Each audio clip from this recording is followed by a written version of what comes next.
Hello dear fans. When to contact a school psychologist.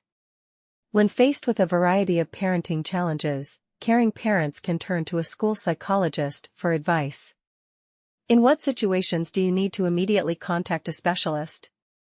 Instructions. Step 1. Unfortunately, parents turn to a specialist when the problem gets worse. Don't be afraid to wait until everything settles down. If you cannot cope with the child, then it is better to go to a school psychologist and get free advice on a topic of interest to you. If you exaggerate the problem, it is better to have a specialist reassure you. In any case, prevention is better than cure. Step 2. The alarm is triggered by unusual behavior for the child. A sharp manifestation of aggression and rudeness, the child gets upset and cries for no apparent reason. Neurotic symptoms, nervous tics, stuttering appear. Step 3. Perhaps the child's class teacher will draw your attention to a sharp drop in academic performance, inability to respond to a lesson well prepared at home, the child is lost when called to the blackboard, a sharp stupor at the blackboard. The child is lost on tests from anxiety that he cannot overcome, even if knows the subject perfectly well.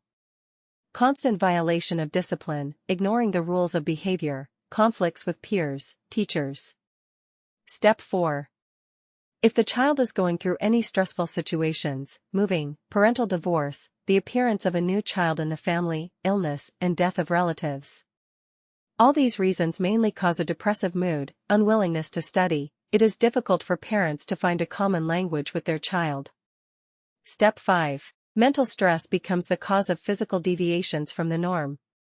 Headaches and weakness, feeling unwell in the absence of certain diseases, impaired appetite, problems with sleep.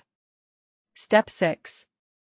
There are often cases when children themselves turn to a school psychologist. This is a normal practice.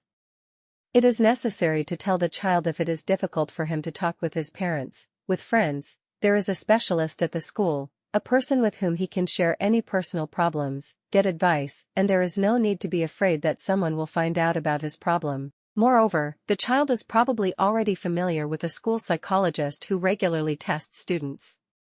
Step 7. It is important for parents and children to be honest when talking with a counselor. It will be easier for a specialist to identify the problem and advise the correct tactics for overcoming the problem. Thanks for watching.